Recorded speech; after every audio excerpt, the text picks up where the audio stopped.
What's going on, guys? Super Savage 789 here, bringing you guys a video. Today we're doing What If Future Trunks Went Too Far Back, episode 6. Now, without further ado, let's jump straight into today's video. 7 years have passed, and a lot has changed for the Z-Fighters. It'll be hard to discuss this quickly, so I'm going to go a bit in depth with every character that's had a somewhat significant change. Where's a better place to start than with the Sun family? Having Goku alive, Chi-Chi doesn't have to model Goten around his father, so he acts a bit differently, as well as having his own hairstyle. He and Goku train regularly, with Chi-Chi making him study as well. That way he's not just a meathead like Goku is. Nevertheless, Goten is a bit aloof at times, not being book smart like his brother was at that age. Speaking of Gohan, the young adult has been training regularly, getting a balance between both training and studying. Even though he has both his arms, he resembles future Gohan, which is what Future Trunks was trying to achieve when he got Gohan to start training. Gohan and Goku would be closer than in canon, since Gohan doesn't have a connection to Piccolo and has had his father alive his entire life.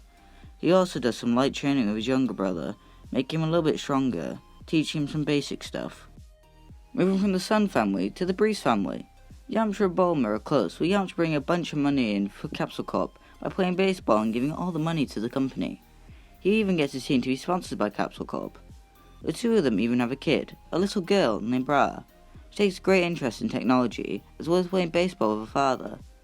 Yamcha loves his family, but due to the fact that he's constantly travelling, he had to hire a bodyguard to protect his family in case any other threats came to the Earth, and he wasn't there to help them. Vegeta is a bit angered that a prince like him would become a bodyguard for a bunch of weakling Earthlings. In return, he gets shelter, food, and access to the gravity chamber. Yamcha sometimes uses it, and even spars with Vegeta occasionally. However, he's mostly retired from training.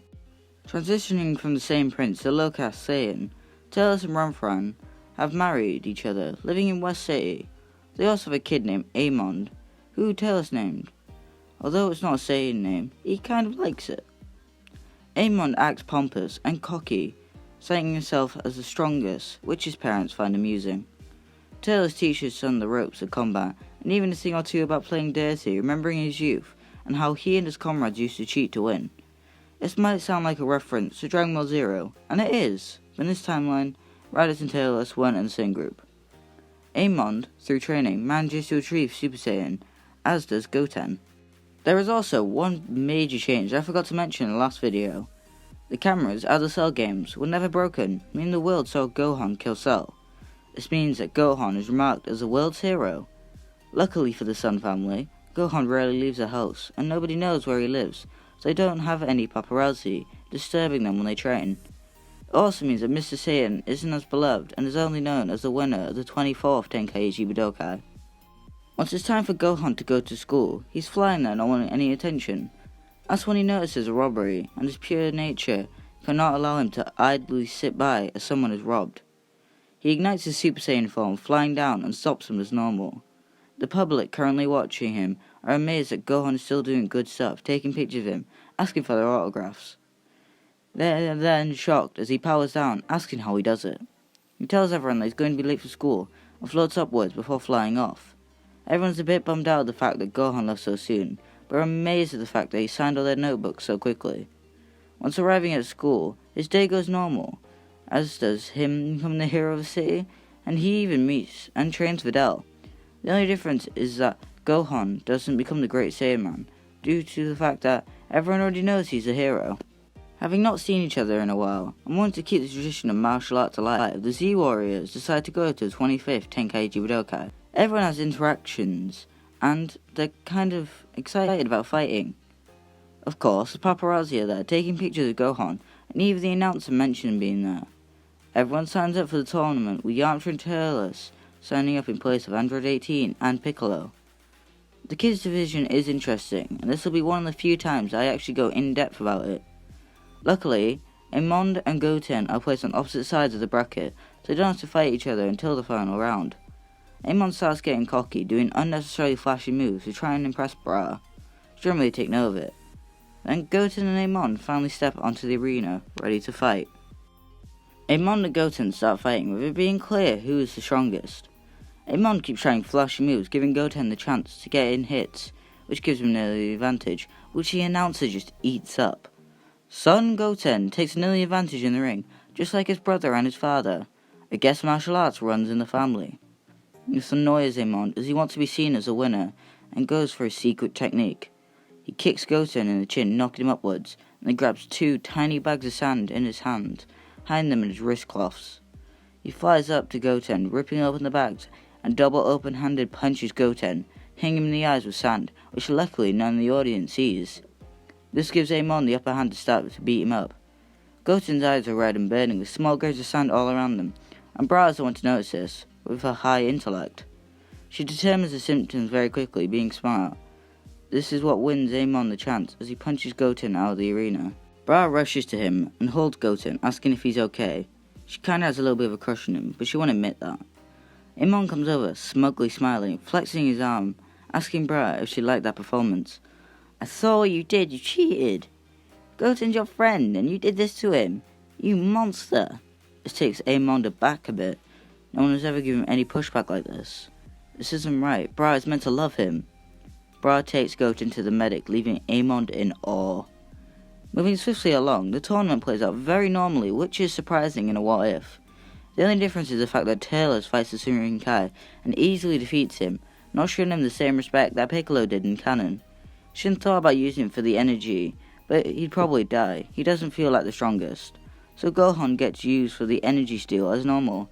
Because of his strength, he almost completes the energy needed to let out Majin Buu. Everyone follows Popovich and Yamu to Babidi's ship, where as normal, Babidi kills the 2 humans. You there, soldiers, take this energy to the egg. I'd appreciate it if you didn't act like you own my soldiers, Master Babidi. From out of Babidi's ship, a huge alien looking very similar to Cooler steps out. Vegeta shivers as Goku asks him, who's this? He tells him that this man is Cooler's father, King Cold. As they were talking, both Dabura and King Cold notice their presence of the Z fighters. Of course they're not going to let them go. Dabura charges at Kibito, blasting him to dust, as King Cold raises a finger, firing a death beam, piercing through Kieran's chest. Yamcha gets angry, activating a Kaioken x10, but Dabura spits on him, turning to stone. This angers Goku as he activates Super Saiyan, charging at King Cold, angry that his best friend is dead. He goes to punch him, but Babidi uses a magic spell, employing all of his forces and himself inside the ship. Enraged, Goku starts charging up a huge Kamehameha, shouting for Cold, come out of there, you coward. He's going to blow up the whole ship for Krillin. He's not thinking straight, and it's quite evident. Shin tries to restrain Goku using magic, but Gohan tells him there's no point, it won't work on him. He uses Super Saiyan himself, and grabs his father in a chokehold, and aims Goku's hands upwards, watching as the Kamehameha flies out into the sky, out of the atmosphere. Both Goku and Gohan power down, as Goku thanks Gohan. He wasn't thinking straight, he was in a rage frenzy. The 4 Saiyans and the Supreme Kai enter Babidi's ship, wanting to stop Majin Buu being released. Once entering, they play Janken to determine who will fight who. Since there is Turles there, it changes the results of who fights who. So first up is Turles against Pui Pui. With these, Turles defeats Pui Pui, no one to mess around with him. Next up is Yakon vs Gohan. Unlike his father in canon, Gohan does not require Super Saiyan form to take down this Majin creature, so he easily beats up Yakon using an assault of attacks. He goes finishing them up with a Kamehameha, which at first Yakon starts to eat. That is until Gohan lets out a massive Kamehameha and completely obliterates his opponent. Next up is Vegeta against Dabura. Once a demon steps out, he asks Vegeta why he's got to fight him. He's such a weakling. This really angers Vegeta as he clenches his fist. Don't underestimate me, you bastard! Vegeta shows powering up to Super Saiyan 2, showing off his true power. Dabura is amazed at Vegeta's powers. He's slightly stronger than in canon, and having to mope around about Goku being dead. That, and he has no attachments. Immediately, Vegeta and Dabura start fighting, with being clear Vegeta is winning. He's countering anything Dabura throws at him, and hits him quicker than Dabura can counter. His malice is quite evident, as he starts toying with Dabura, annoying the others on the sideline. Goku shouts for Vegeta to hurry up and finish it, but Vegeta isn't listening, yelling, "Shut up, Kakarot!" Babidi takes the opportunity, feeling all the evil in Vegeta's heart, makes him into Majin Vegeta like in canon. He looks at the others, an evil grin over his face. Come on, Kakarots. Let's finish things right here and now. And that's what completes things here. Make sure you like and subscribe and comment down below. See you in the next episode. This one was really fun to write, and I hope it's quite evident that I try my best to write the script. But yeah, bye.